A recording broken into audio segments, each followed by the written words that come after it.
Bom, gente, boa tarde. Meu nome é Gisele Reinaldo. Eu sinto um prazer enorme de estar aqui com vocês nesse dia tão importante para discutir um tema tão relevante em todas as nossas vidas, né? Nesse momento tão desafiador que nós estamos experimentando.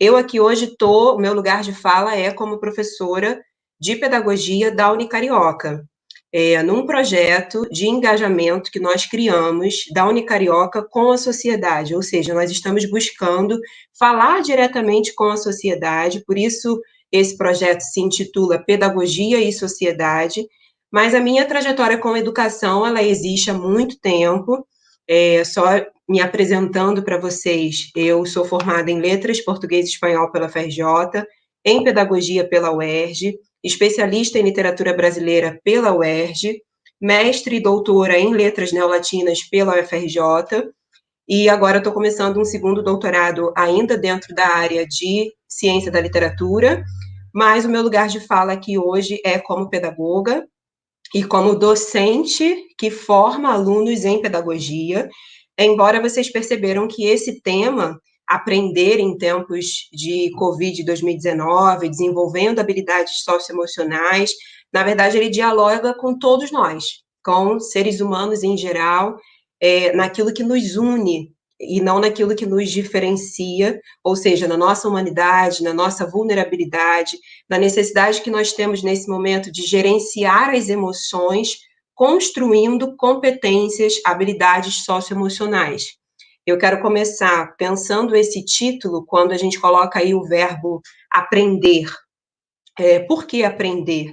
Porque, na verdade, a aprendizagem ela não está restrita a espaços específicos de construção do conhecimento, tal como a gente sabe que a escola é um espaço específico, ou que a academia, o mundo acadêmico de faculdade, de pós-graduação, são espaços de aprendizagem específicos, mas, na verdade, em todas as nossas relações de trabalho, familiares, sociais, nós estamos em constante processo de aprendizagem.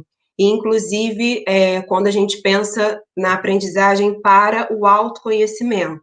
Igualmente, aprender a conhecer a si mesmo, a se interiorizar, é parte de um processo de aprendizagem que todos nós passamos ao longo de toda a nossa vida. Então, por isso, o verbo aprender no título exatamente dessa live, e ainda no título, quando eu digo que nós precisamos desenvolver habilidades socioemocionais, e por isso estamos promovendo esse encontro aqui, que não é uma palestra ou uma live expositiva, na verdade é dialógica, eu estou convidando todos vocês a uma troca em que o meu lugar de fala é como pedagoga, mas quem está do outro lado tem o seu lugar de fala como estudante, como pai, como mãe, como ser humano, que vem aprendendo, não somente do ponto de vista do conhecimento científico, mas vem aprendendo com a própria escola da vida. E aí, quando eu comento com vocês, né, que o título desenvolve habilidades socioemocionais, eu estou me referindo a competências que nós precisamos desenvolver para gerenciar as nossas emoções. E esse tema é extremamente relevante, porque antes do Covid-19, antes de nós experimentarmos o isolamento, a quarentena e todas as questões que são oriundas desse processo, nós já nos deparávamos com a realidade do mundo VUCA. Eu queria começar essa live compartilhando com vocês esse conceito de mundo VUCA. O que seria isso? É exatamente a realidade da sociedade contemporânea. Nós estamos em um mundo que é volátil, incerto, complexo e ambíguo. Por isso, mundo VUCA. O que isso quer dizer? Quer dizer que a interconexão, a interdependência, a globalização são premissas, são bases da forma de convivência humana nesse momento. O mundo que nós estamos, mesmo antes da Covid-19, já era um mundo volátil. Por quê? Porque tudo muda o tempo todo no mundo, com uma velocidade, com uma frequência e com um impacto nas nossas vidas totalmente desconhecido. A sensação da mudança é algo presente na realidade tecnológica, na realidade contemporânea. Ao mesmo tempo, esse mundo ele é incerto. Por quê? Porque nós não sabemos para onde vamos, não sabemos o que vai acontecer amanhã, não sabemos o próximo passo a seguir. É difícil, na realidade contemporânea, nós fazermos previsões. É como se o futuro estivesse anuviado, cheio de nuvens, em que nós não conseguimos prever claramente qual é o próximo passo. E aí vocês percebem que eu estou descrevendo mesmo a própria nomenclatura que vem do inglês, mas que na tradução para o português significa volátil, incerto, e aí o terceiro, complexo. E aí por que o mundo nesse momento é extremamente complexo? Porque está cada vez mais difícil explicar de uma maneira linear o que é mundo. O mundo já não se permite mais traduzir de uma maneira lógica. E, por fim, nós estamos em um mundo extremamente ambíguo, que permite múltiplos olhares, múltiplas interpretações para cada questão que se coloca. É só nós observarmos como os temas polêmicos que envolvem a sociedade atual ganham repercussão de opinião das mais variadas, inclusive nas redes sociais, que é um espaço de comunicação muito aberto, em que cada um tem o seu lugar de fala, cada um pode se expressar abertamente. E a gente percebe que essa complexidade, essa volatilidade, essa incerteza, essa ambiguidade estão presentes nas nossas vidas e nos nossos modos de vida modernos, muito antes da Covid-19.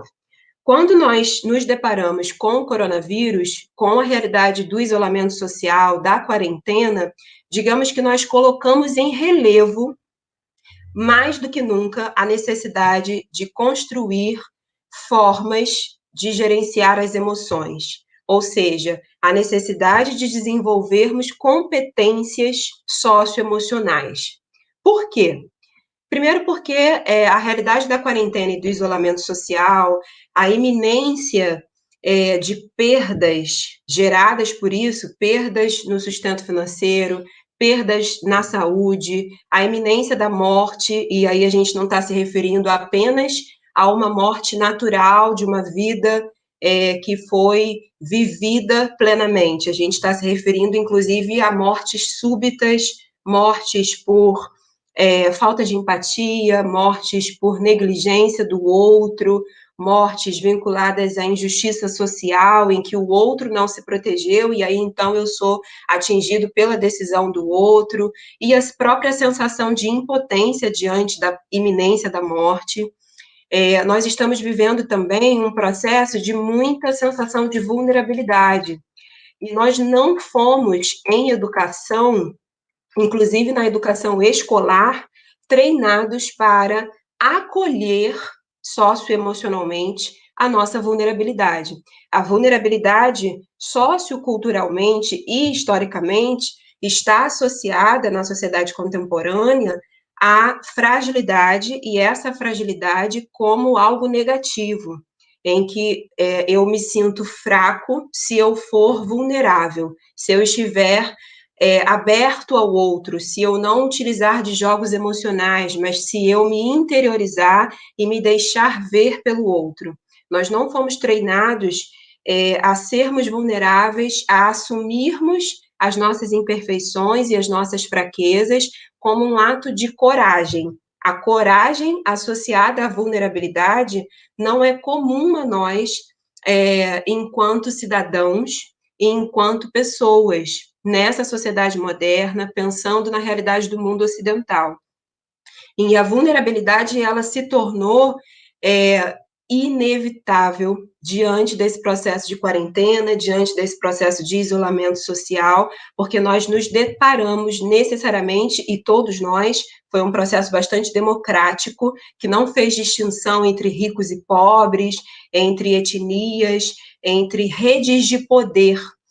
As construções sociais, elas são permeadas por relações de poder. A Covid-19, ela desconstruiu a ideia de que, a partir de hierarquias, uns seriam afetados e outros não. Na verdade, todos nós estamos sendo afetados pelo isolamento, pela quarentena, pela sensação da vulnerabilidade, em que nós nos percebemos, na verdade, sem nenhum controle, sem a noção clara do que está por vir. Nós planejamos, mas, na verdade, todo esse planejamento precisa ser aberto, porque nós não sabemos o amanhã, nós não sabemos, nós não conseguimos prever, e aí eu volto ao mundo VUCA, o que está por vir amanhã. Além disso, nós estamos enfrentando com a Covid-19 uma reorganização da nossa relação com o tempo. Nós vivemos a era da sociedade ocupada, da sociedade sem tempo. E nesse momento, o tempo, a noção do tempo nos foi devolvido integralmente, porque, na verdade, todos os compromissos que outrora nós enxergávamos como inadiáveis precisaram ser adiados. E nós precisamos nos reorganizar nesse cenário. Além da questão do tempo, além da questão da iminência da morte, da ausência total de controle, da iminência das perdas, né? Não somente na saúde, como também nas questões financeiras, mas também nos relacionamentos. Eu acredito que alguns de vocês, se não todos, vêm acompanhando como o índice de violência doméstica aumentou muito nesse processo de quarentena, os casos de abuso infantil aumentaram muito, divórcio, tudo isso, na verdade, denuncia que existiam uma série de questões socioemocionais de habilidades não desenvolvidas, portanto, houve uma série de doenças sociais sendo desenvolvidas e que foram apenas enaltecidas, fomentadas, mais desenvolvidas com a realidade da quarentena e do isolamento. Elas já eram reais, elas já existiam, mas agora nós lidamos com a realidade da superexposição, do aumento e da nossa vulnerabilidade diante dessas questões não resolvidas antes. Além disso, nós temos, inevitavelmente, uma convivência familiar maior ou uma convivência consigo mesmo maior, no caso de pessoas que não compartilham da sua rotina morando com outras pessoas. Além disso, também nós temos mudança na nossa rotina, no nosso ir e vir, e na nossa própria percepção do senso de liberdade. Liberdade hoje necessariamente precisa ser um lugar interno, um alcance de maturidade interno, e não no externo, e não no ir e vir, e não no ser livre para sair de casa no horário que eu quiser, para realizar a atividade que eu quiser, mas é ser livre dentro, apesar de não estar livre para fazer tudo aquilo que eu, no meu processo de autonomia, considero liberdade no externo. A Beatriz Rocha está perguntando aqui, como um adulto que não teve educação socioemocional educa uma criança para desenvolver tais competências? A gente vai abordar isso um pouquinho mais para frente, exatamente isso, a fala da Beatriz, na verdade a pergunta dela é bastante pertinente, porque como essa live discute gerenciamento de emoções e o lugar de fala é um lugar de pedagogia, um lugar de pedagoga, automaticamente nós vamos discutir esse ponto, como um adulto, e esse adulto, inclusive, não sendo pedagogo, mas sendo um pai, uma mãe, uma figura de autoridade, pode auxiliar crianças e jovens a desenvolverem uma educação socioemocional se eles não tiveram, ou seja, se eles não tiveram a oportunidade de desenvolver tais competências. Eu diria que essa pergunta da Beatriz é talvez o cerne dessa live. Por que que essa live é sobre todos nós?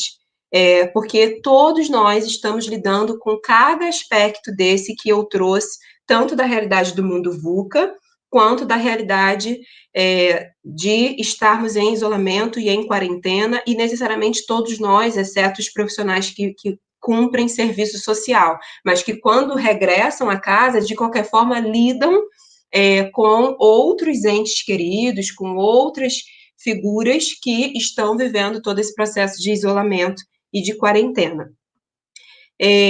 Esse início dessa nossa discussão me lembra muito Jean Baudrillard, que é um filósofo francês que aborda que na sociedade contemporânea nós vivemos o assassinato do real. O que isso quer dizer?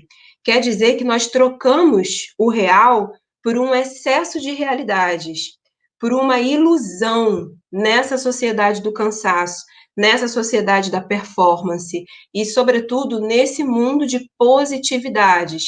E aí, quando a gente pensa, por exemplo, nas relações humanas que são construídas nas redes sociais, a gente percebe exatamente esse mundo de positividades em que não há lugar para a sequidão, não há lugar para os invernos da vida, só há lugar para pessoas extremamente produtivas, engajadas, que entregam resultados constantes, pessoas performáticas e, ainda que extremamente cansadas, que não param, que não deixam de produzir, que não deixam de corresponder às expectativas dos outros em relação a elas. E Baudrillard fala muito sobre esse universo de positividades como uma ilusão, porque a vida real é cheia de invernos, é cheia de espera, de perdas, de imperfeições associadas aos momentos de frutos, aos momentos, sim, de resultados, de conquistas, de crescimento e de maturidade. E quando a gente pensa nessa realidade contemporânea, eu entendo que o coronavírus, ele denunciou, ele deixou em relevo, ele destacou o quanto era uma falácia, uma falsidade, o quanto era uma construção ideológica, mas não necessariamente real, e sim fruto de uma ilusão da era moderna ou pós-moderna, a depender da nomenclatura que cada um decida seguir. A ideia da vida perfeita, do mundo perfeito, a ideia da era das positividades, e, na verdade, sucesso, hoje, nesse momento, não está ligado à performance, não está ligado a cumprir as expectativas do outro a nosso respeito, e sim a nossa capacidade de sobreviver ao caos. Nesse momento, a sensação do mundo, a sensação da humanidade é de que é preciso sobreviver ao caos. E como assim sobreviver ao caos? O que a gente pode fazer para sobreviver a toda a demanda que vem sendo apresentada para a gente nesse momento? Primeiro, as ferramentas científicas são extremamente necessárias, por isso nós estamos aqui. Mas elas não fazem sentido se elas estiverem desassociadas da vida prática cotidiana. A educação, a verdadeira educação, ao menos a educação que eu acredito e outros autores acreditam, está vinculada à troca, à relação humana. Porque ainda quando eu aprendo algo através do mundo digital, de qualquer forma, essa aprendizagem me muda, me transforma.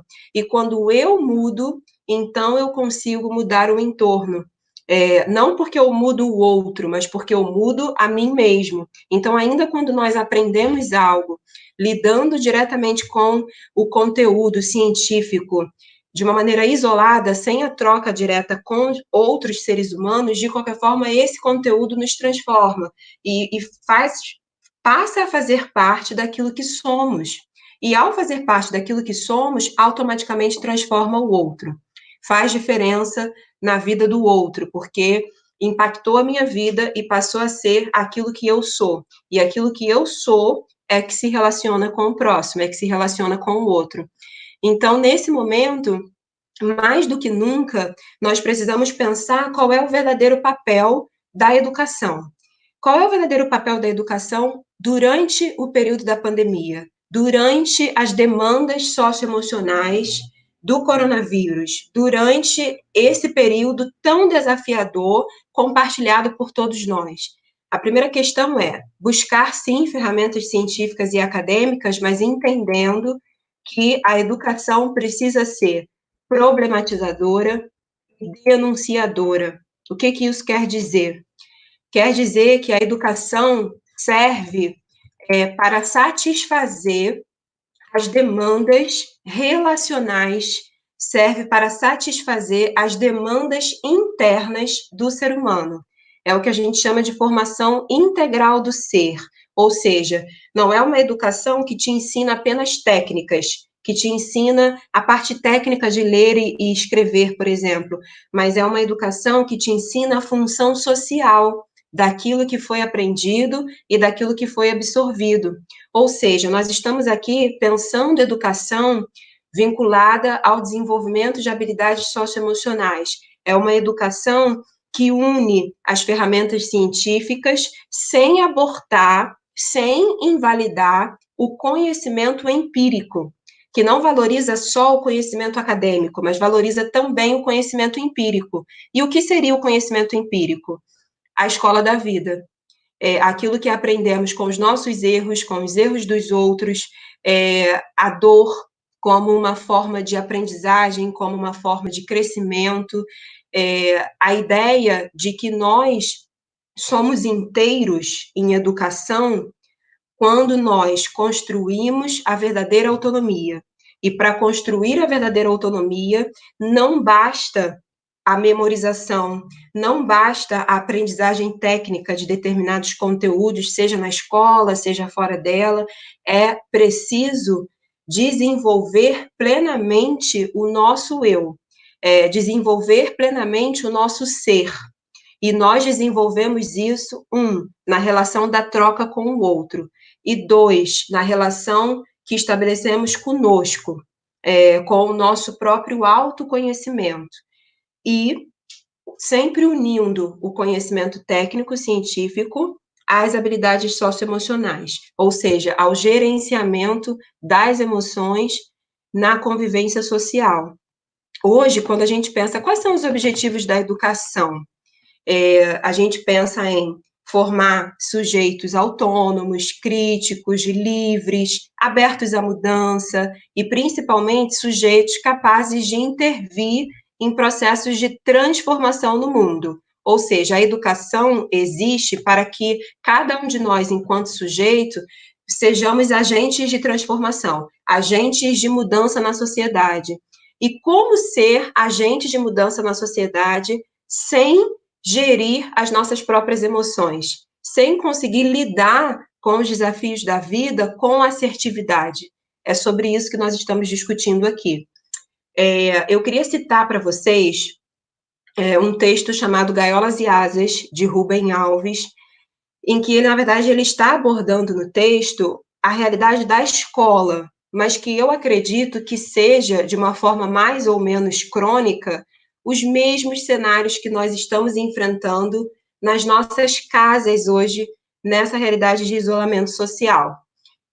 Por quê? Porque o texto de Rubem Alves, ele menciona em Gaiolas e Asas, como a escola, em muitos momentos, é um ambiente de gritaria, e as casas, nesse momento, têm sido ambientes de gritaria, aprisionamento, e como a realidade do isolamento social tem trazido a sensação do aprisionamento.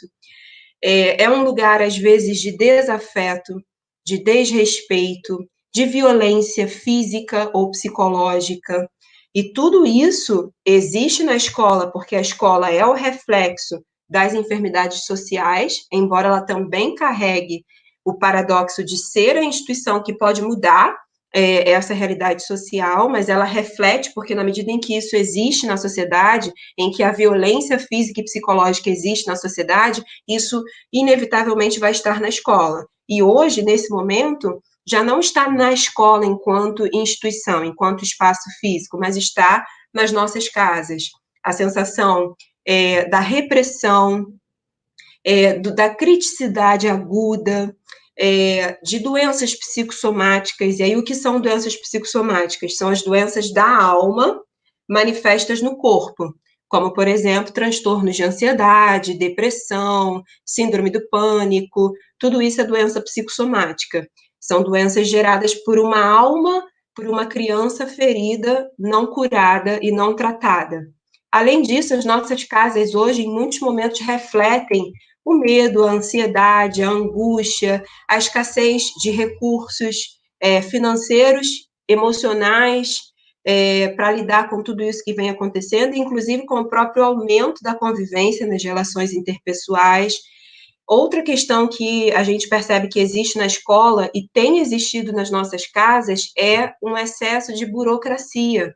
É impressionante como o sistema da escola, o sistema que a gente chama de bancário, né, que é um sistema educativo muito vinculado a provas, testes, relatórios, muita papelada e avaliações, provas que não medem a alegria do aluno, o nível da alegria dele, e sim supre uma série de demandas vazias de sentido, relacionadas a um sistema que não está preocupado em formar pessoas para serem inteiras, para enfrentarem as adversidades da vida com coragem, com empatia, com resiliência, com autoconhecimento, com felicidade, com força, com habilidades socioemocionais. Todo esse cenário existe na escola e existe também nas nossas casas. E por isso eu estou trazendo esse texto de Rubem Alves, Gaiolas e Asas, porque apesar de mencionar a realidade da escola, eu entendo que todos nós estamos enfrentando esses desafios que são oriundos, na verdade, de uma defasagem enorme no nosso processo de formação socioemocional. E eu gostaria de ler com vocês um trecho específico desse texto de Rubem Alves, fazendo associação à nossa realidade. Queria pedir para a Ana para colocar, por favor, o primeiro texto. Diz o seguinte: vi uma jaula cheia de tigres famintos. Essa jaula é uma analogia à sala de aula. E eu quero que cada um de nós pense na realidade das nossas casas. Até que ponto as nossas casas, a despeito do isolamento externo, têm sido um lugar de liberdade interna ou têm representado exatamente essa jaula? E até que ponto o nosso comportamento tem sido de tigres famintos, ou seja, a convivência conosco tem sido insuportável ao outro. Viu uma jaula cheia de tigres famintos, dentes arreganhados, garras à mostra, e as domadoras com os seus chicotes, fazendo ameaças fracas demais para a força dos tigres. Na realidade do texto de Rubem Alves, quando ele pensa na escola, as domadoras fracas são as próprias professoras ou professores. É a figura do docente, impotente diante da sensação do aluno de que ele está preso, de que ele está enjaulado, de que aquela realidade e aqueles conteúdos não fazem sentido, não dão respostas para as demandas práticas da vida cotidiana dele. E aí, continuando a leitura, diz o seguinte: sentir alegria ao sair de casa para ir à escola, ter prazer em ensinar, amar os alunos, o sonho é livrar-se de tudo aquilo. Mas não podem. Quem não pode? Os alunos, os próprios tigres. Continuando, pode passar. A porta de ferro que fecha os tigres é a mesma porta que as fecha, ou seja, que fecha as professoras com os tigres. Estão todos enjaulados em um sistema que não dá respostas para essa formação integral do ser, que não habilita o ser a como lidar, por exemplo, com a violência doméstica que eu assisto na minha sala, na minha casa, a como lidar, por exemplo, com a família disfuncional que eu tenho em casa, em que os papéis psicológicos estão completamente desgovernados e a criança, por exemplo, assume uma adultização precoce, os pais, por exemplo, têm conflitos de adulto na frente das crianças, não existe respeito, não existe empatia, não existe divisão de papéis. Como lidar com essas demandas externas em uma sala de aula que só me ensina a memorizar fórmulas, regras, e que não mede a minha alegria, não mede a minha felicidade no processo de aprendizagem?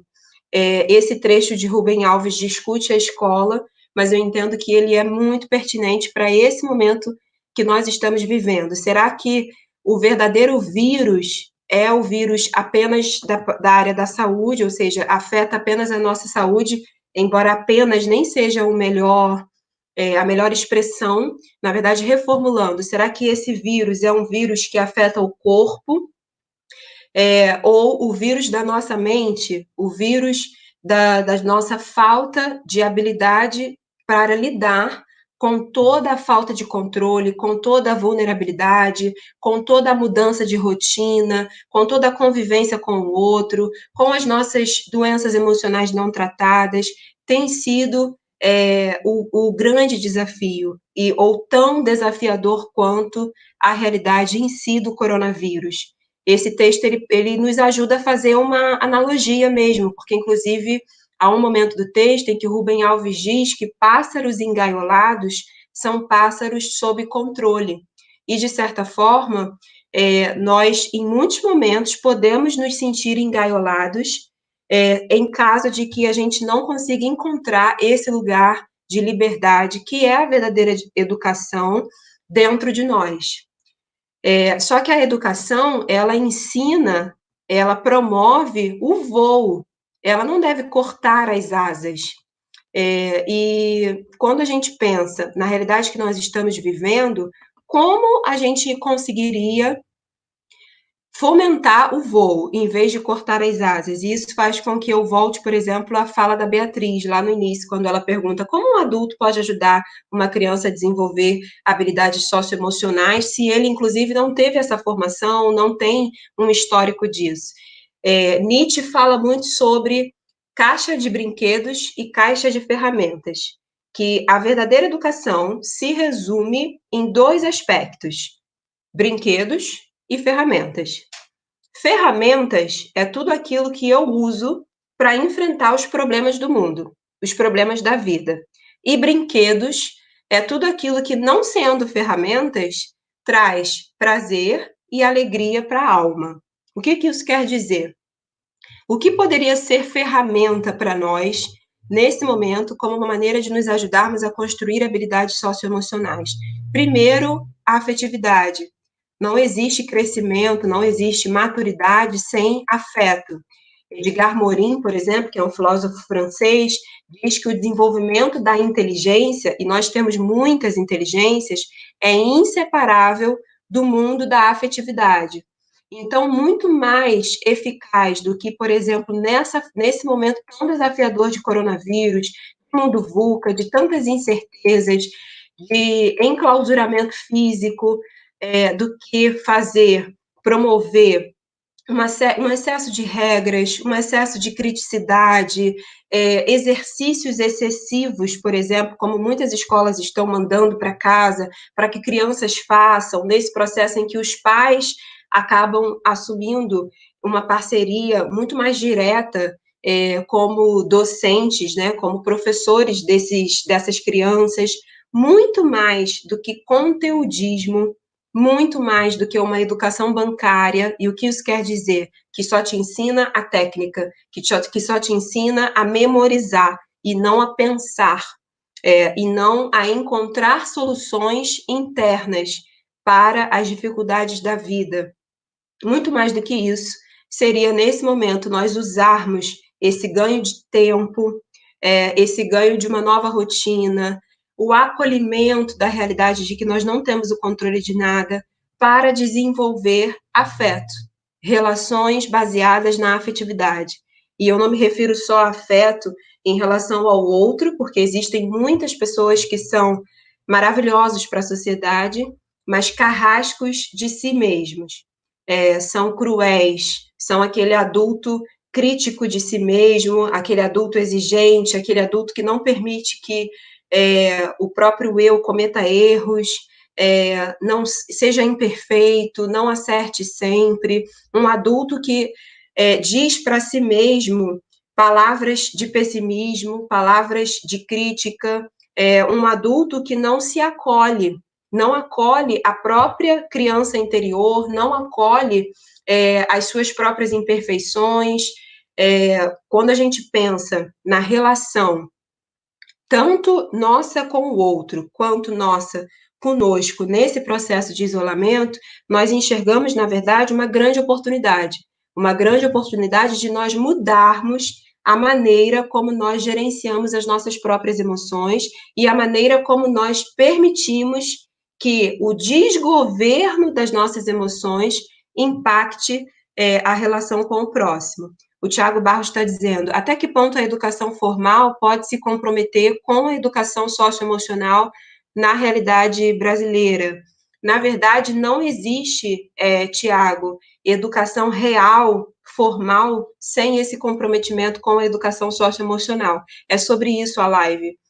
Quando a educação não me fornece ferramentas e brinquedos, ou seja, quando a educação não está vinculada a afeto, não está vinculada a prazer de aprender, não está vinculada a me dar respostas para as minhas demandas práticas da vida cotidiana, tanto de trabalho quanto de convivência social, não é, de fato, uma educação que forme integralmente o ser. É essa educação que nós, inclusive, tivemos, em muitos casos, na nossa experiência escolar. Uma educação em que é chato ir para a escola, em que as fileiras, as cadeiras estão enfileiradas, às vezes por ordem alfabética, em que falar é considerado uma indisciplina, em que a troca com o outro só se dá nos momentos em que é permitido, e isso muito pouco comparado à quantidade de horas que a gente passa na escola, em que fazer provas é corresponder às expectativas do professor, em que eu não aprendo a pensar, em que eu não aprendo a criticar, a denunciar, a problematizar, eu não aprendo a me autoconhecer, a buscar entender quais são as minhas inteligências, quais são as minhas habilidades, os meus talentos, como eu posso desenvolver prazer por aprender e prazer por desenvolver essas habilidades, como eu posso construir relacionamentos saudáveis, de que forma, por exemplo, a escola tem nos ajudado a não entrar em relacionamentos abusivos. Quando, na verdade, o conceito de família, discussão sobre família funcional e disfuncional não faz parte em muitos momentos da escola, ou quando o processo de autoconhecimento não é discutido na escola. E, na verdade, quando uma criança ou um jovem não experimenta um processo de afirmação das suas habilidades e das suas competências, um processo de construção de autoestima, um processo de valorização própria, isso, por exemplo, faz com que ele possivelmente entre em relacionamentos abusivos no futuro. E essas são as questões que, na verdade, têm faltado na escola e que nós agora, nesse processo de isolamento social, podemos pensar como a nossa casa, como o processo de autoconhecimento pode nos auxiliar a preencher as nossas próprias necessidades, tanto de criança quanto de adulto. Como o afeto, a nova dinâmica de relação com o tempo, a nova relação com o espaço da casa, como tudo isso, na verdade, tem alterado as dinâmicas das relações interpessoais e podem promover para nós ferramentas e brinquedos. Ferramentas quando a gente pensa no que nós temos feito por nós mesmos, por exemplo, ferramentas quando a gente escolhe desenvolver o afeto por nós e pelo outro, ferramentas quando a gente escolhe acolher toda essa complexidade com paciência, e quando a gente escolhe usar esse período para crescimento pessoal, usar esse período para autodesenvolvimento e para o desenvolvimento das nossas próprias relações. Eu gostaria de mencionar para vocês uma outra parte do texto, vamos ler juntos? Pode colocar aí, Ana, por favor. Nessas duas palavras, ferramentas e brinquedos, está o resumo da educação. Ferramentas e brinquedos não são gaiolas, são asas. Ferramentas me permitem voar pelos caminhos do mundo. Pode passar. Brinquedos me permitem voar pelos caminhos da alma. Percebam, ferramentas me permitem resolver os meus problemas. Brinquedos me permitem me interiorizar, voar pelos caminhos da alma. Quem está aprendendo ferramentas e brinquedos está aprendendo liberdade. E quem aprende liberdade não fica violento. E aí, novamente, eu quero que vocês pensem comigo a ideia da jaula. Quando a gente fez essa analogia da sala de aula muitas vezes como uma jaula, é porque o indivíduo, o aluno, não gostaria de estar ali. Ele está ali com uma sensação de obrigatoriedade, de que ele é forçado a partilhar daquele tempo da vida dele com aquelas pessoas, mas aquilo que ele aprende não faz sentido para a sua vida prática, e aquelas relações de troca, que até são muito relevantes, por isso ele gosta tanto, por exemplo, do momento do recreio ou da educação física, em que a troca é permitida.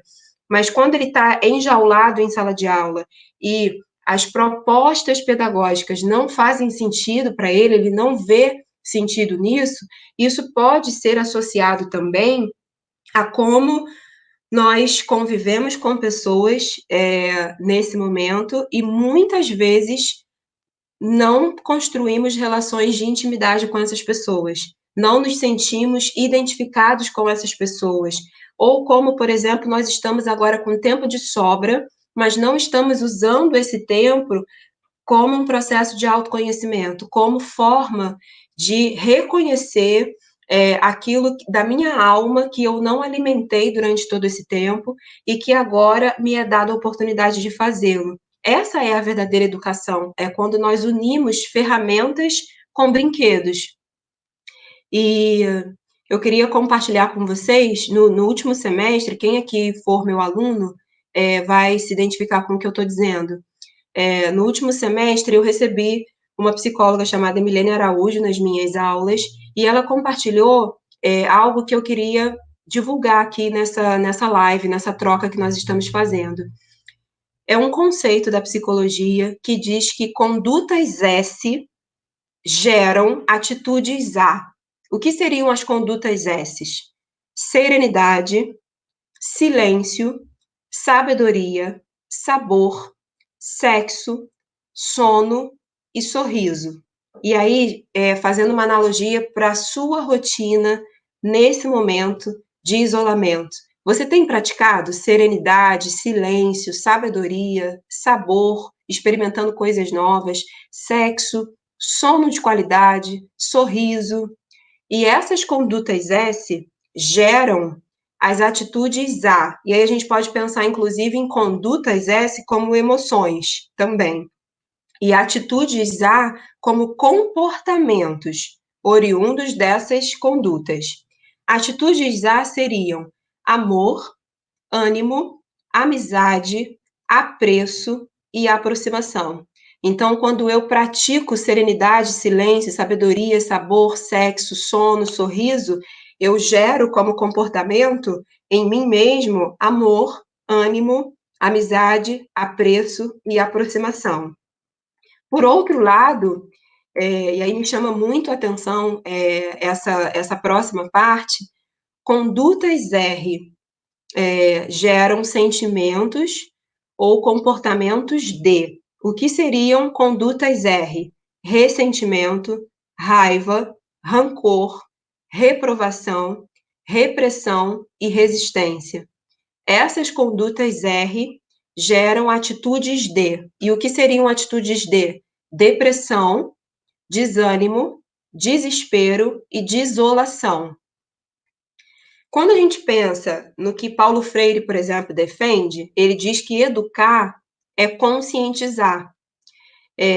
Quando a gente se conscientiza que o nosso ressentimento gera em nós as doenças psicossomáticas, gera em nós, por exemplo, a depressão, o desânimo, o desespero, aí sim a gente pode tomar decisões em prol de buscar ajuda, em prol de construir ferramentas, habilidades socioemocionais para combater essas atitudes geradas por sentimentos ou por condutas R, de ressentimento, de rancor. Então, quando, por exemplo, a gente percebe que o ressentimento e o rancor têm nos conduzido a doenças emocionais, têm nos conduzido à falta de habilidades socioemocionais, então nós podemos fazer escolhas de construir relações baseadas no diálogo, relações baseadas na vulnerabilidade, relações baseadas em estar nu emocionalmente diante do outro,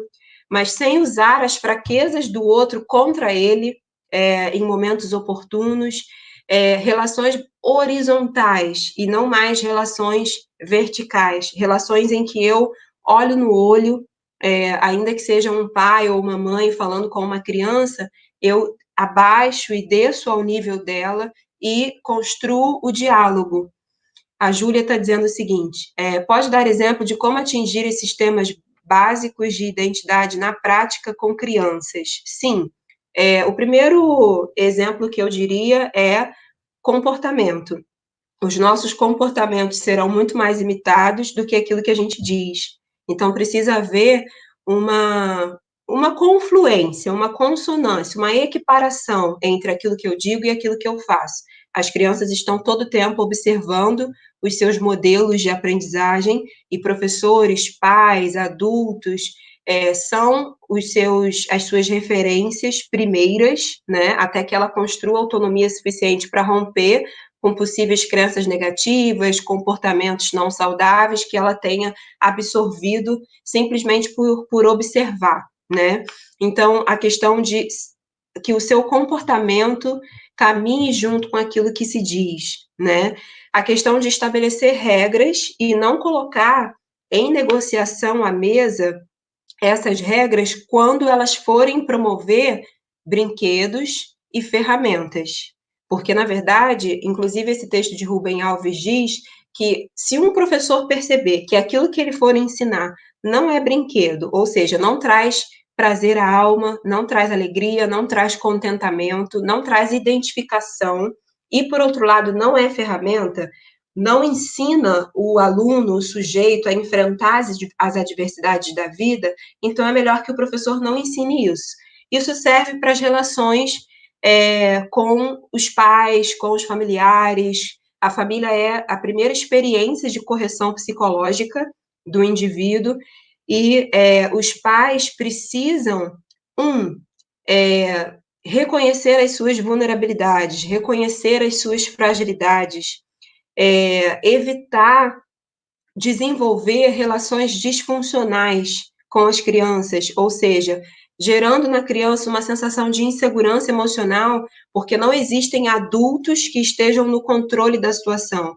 Na verdade, essa criança está totalmente desprotegida emocionalmente, porque ela não recebe palavras de afirmação no que diz respeito à sua autoestima, porque ela vê conflitos de adultos e ela não é protegida emocionalmente acerca desses conflitos, porque ela sofre uma adultização precoce, porque existe algum membro da família que apresenta algum tipo de vício, como, por exemplo, o alcoolismo, o vício em jogos, vício em pornografia, e essa situação de vícios dentro de casa vai gerando codependência emocional e enfermidades nos outros entes que precisam driblar e lidar com a realidade daquele indivíduo que vive o vício, mas não se trata, mas não busca ajuda, não busca ferramentas, e a família acaba, em vez de ajudá-lo a romper com esse processo, acaba indiretamente e inconscientemente confirmando esse processo, na medida em que a família não se posiciona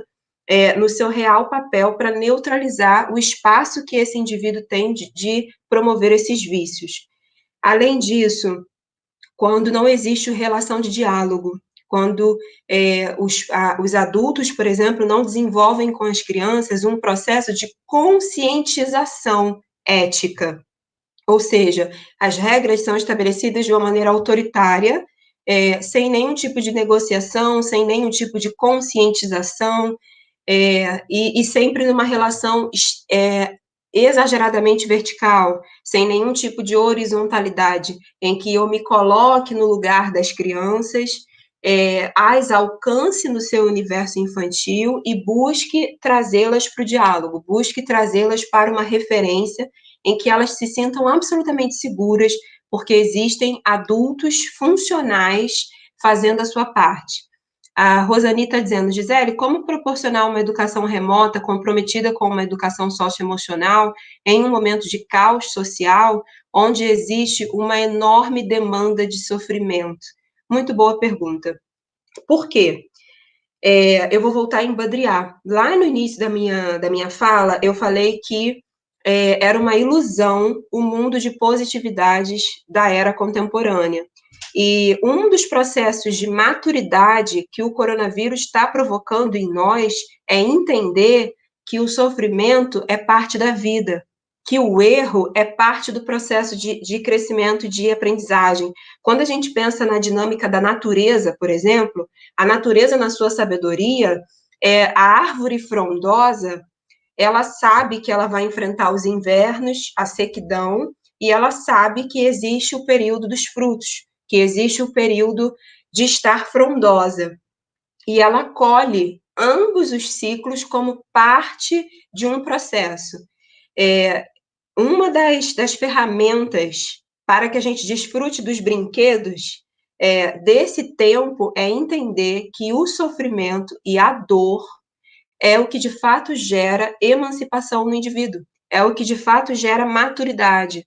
Não são os momentos de alegria ou de ócio que gera maturidade e que geram maturidade, sim, os momentos em que eu preciso desenvolver resiliência, eu preciso desenvolver capacidade de superação, capacidade de sobrevivência.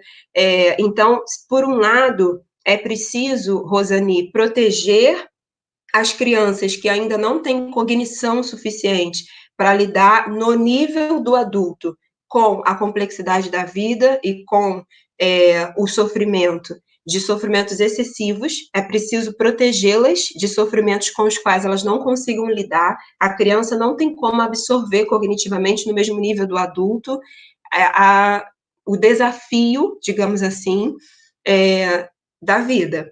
Por outro lado, é preciso, minimamente, dentro da realidade da criança, e isso progressivamente em relação ao jovem, e principalmente na fase adulta, acolher o sofrimento. Acolher o sofrimento como uma possibilidade de crescimento.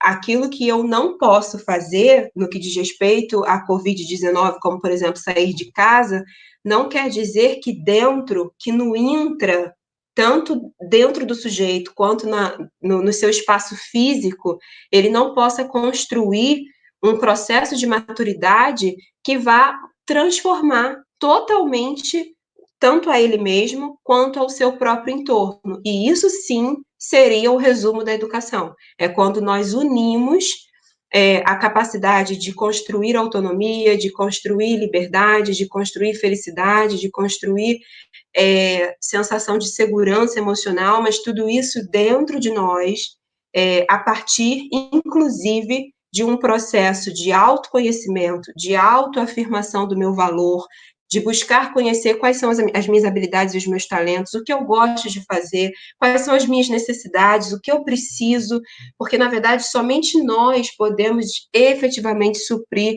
todas as nossas necessidades. E o nosso papel, tanto enquanto educadores, quanto como família, nesse momento, é ir dentro da realidade cognitiva da criança, estimulando ela a encontrar também, cada vez mais, esse processo de autonomia.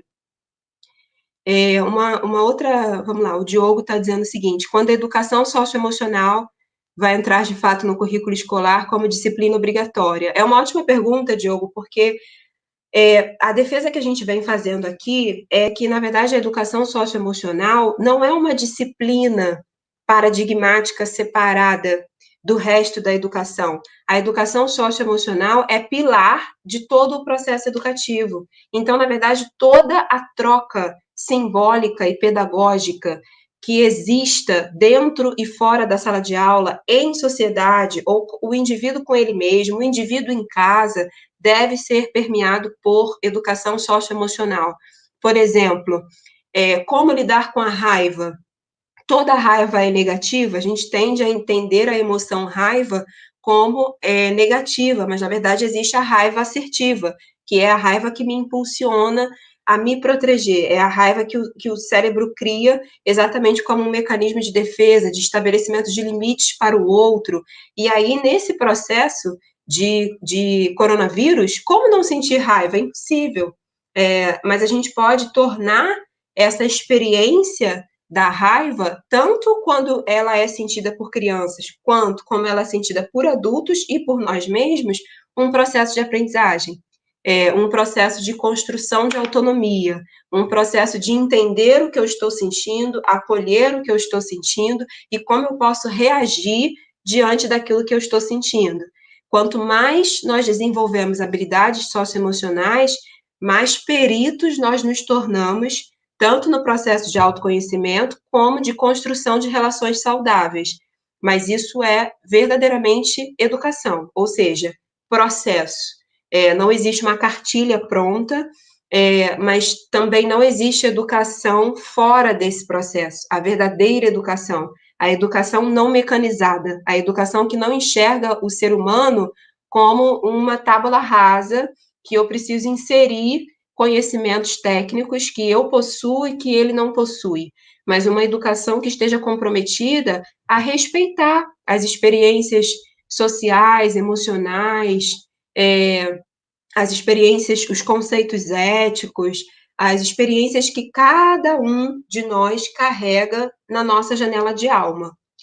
Por isso, é importante que a educação socioemocional não seja uma disciplina, e sim esteja presente em todo o processo educativo. O que a gente está entendendo? Já estou acabando meu tempo aqui, mas o que a gente está entendendo aqui, gente, como processo educativo? O processo educativo te humaniza. Humanizar o ambiente precisa ser um objetivo nosso nesse tempo de coronavírus. Humanize a sua casa. Existem fragilidades, existe vulnerabilidade, existe ausência de controle, existe imperfeição, mas existe também uma devolução do tempo, existe troca, existe possibilidade de construir afeto, existe possibilidade de desenvolver autoconhecimento, e tudo isso é muito significativo e muito rico e específico desse tempo que nós estamos vivendo.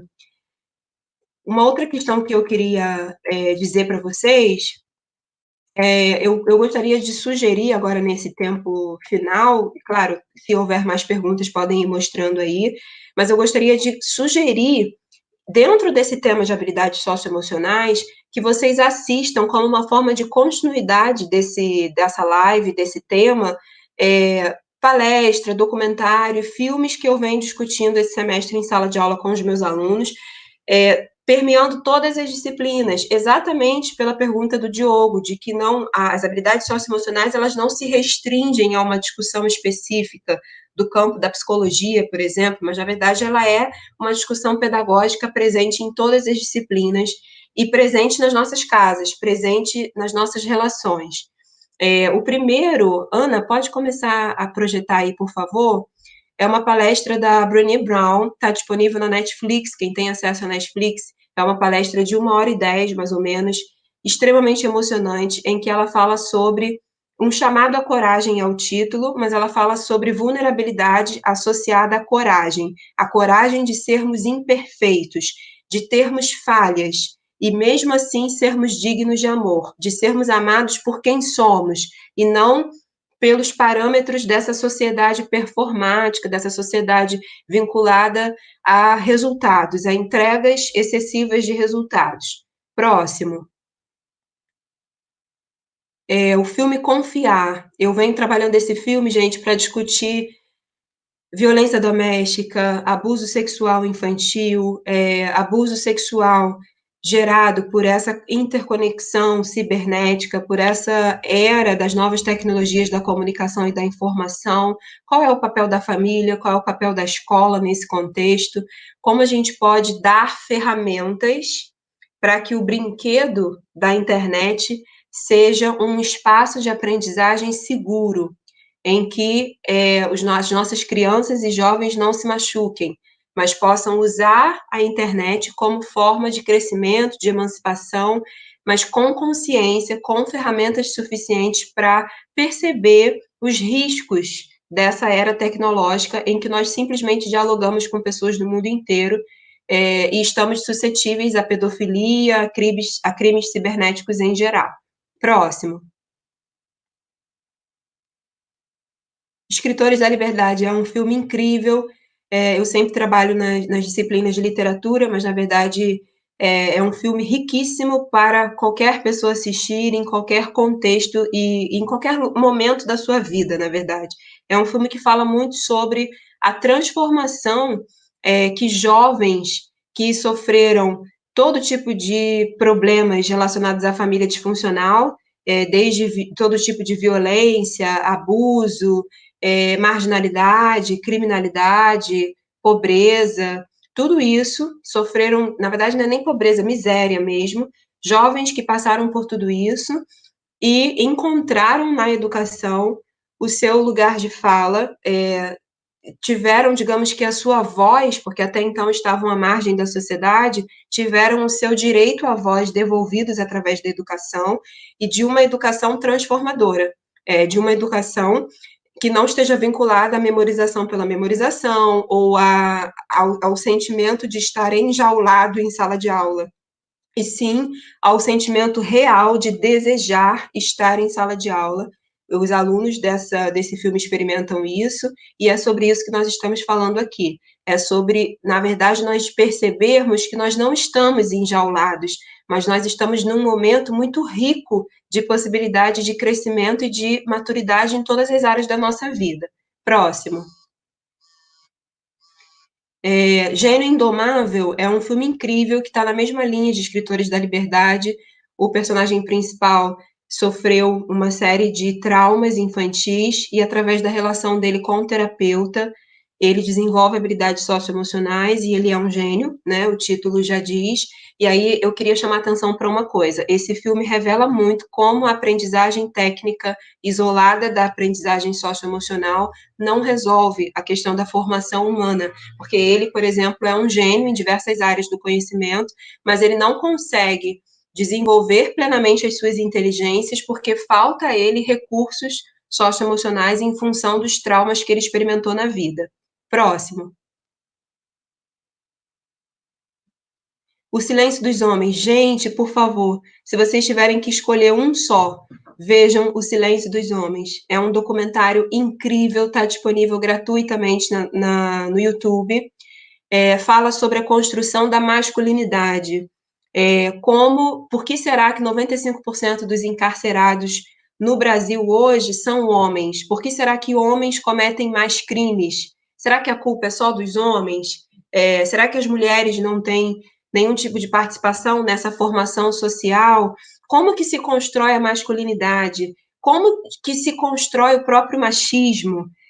A violência doméstica, a violência contra mulheres cometida por homens, muito associada ao próprio processo de objetificação da mulher. É interessantíssimo, vale muito a pena, não deixem de assistir.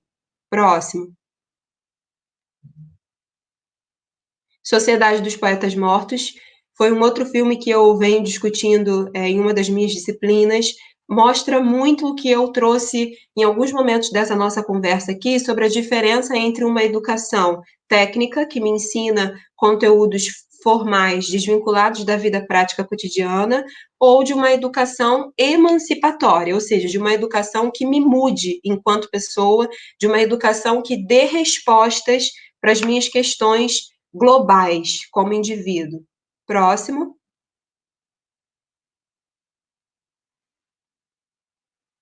Filme Valentim é o último filme que eu queria sugerir para vocês. É um filme argentino, doce, de uma beleza incrível. Na verdade, o personagem principal tem 9 anos, se chama Valentim, e o filme fala sobre a janela de alma dele, como ele lê as decisões e os comportamentos da sua própria família, tendo apenas 9 anos, ou seja, é a janela de alma de uma criança lendo os comportamentos não saudáveis dos adultos, as escolhas não saudáveis da sua própria família, como essas escolhas impactaram na sua qualidade de vida, e como ele encontra um lugar de sobrevivência, como ele consegue lidar com essa adultização precoce, com todos os abusos que ele experimenta desde de muito pequeno.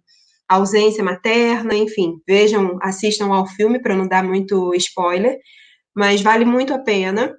E todas essas indicações de filme, palestra, que na verdade elas trazem a realidade do inacabamento do ser. Assim, eu quero terminar essa nossa fala aqui citando Paulo Freire, novamente, quando ele diz que o inacabamento do ser ou a inconclusão do ser é própria da experiência vital. Onde há vida, há inacabamento. Isso significa que não existem respostas prontas fora das relações humanas e fora do processo de relação consigo mesmo. É preciso, na verdade, de uma maneira constante, problematizar e enxergar em cada ciclo, em cada situação que a vida nos oferece, quais são as oportunidades de aprendizagem que nós podemos tirar daquela situação. Por isso, estamos fazendo esse encontro, né? Por isso estamos conversando sobre habilidades socioemocionais, porque, na verdade, o coronavírus veio estabelecendo e impondo uma série de realidades outras que nós não estávamos mais acostumados. Mas ele também nos lembrou da nossa fragilidade humana, ele nos lembrou de que nós não temos o controle de nada, mas que nós somos protagonistas da nossa história. Nós não temos controle do externo, mas nós temos total controle do interno, daquilo que nós vamos permitir que nos alcance, de quais são as maturidades, os ganhos e as aprendizagens que serão oriundas desse período. O que nós vamos nos deixar e nos abrir para acolher e para transformar e para ressignificar. Eu acredito que quem assistir a esses filmes, palestra, documentário, vão mergulhar muito mais fundo do que 1 hora de discussão permite, mas a ideia é essa, a ideia é entender que existem algumas questões que a gente não controla realmente, mas existem muitas outras muito mais importantes relacionadas a como eu vou reagir diante daquilo que a vida me apresenta, que aí sim é escolha nossa. Com isso eu termino a minha fala, não sei se existem ainda outras perguntas ou se já colocaram todas aqui. Ana, por favor. Deixa eu ver. A Maraia está agradecendo as indicações, a Daniele, várias pessoas aqui estão comentando sobre as indicações. Eu acredito que vai ser realmente muito, muito, muito enriquecedor. Eu me coloco à disposição para responder qualquer dúvida que vocês ainda tenham. Foi um prazer, eu agradeço muito a presença de todos, eu espero que a coordenação de pedagogia continue criando iniciativas semelhantes a essa, porque é com muita alegria e com muito prazer que eu construo esse espaço de troca simbólica aqui com vocês, em nome da instituição, em nome da Unicarioca, e aproveito para agradecer também a confiança, ok? Muito obrigada, até a próxima.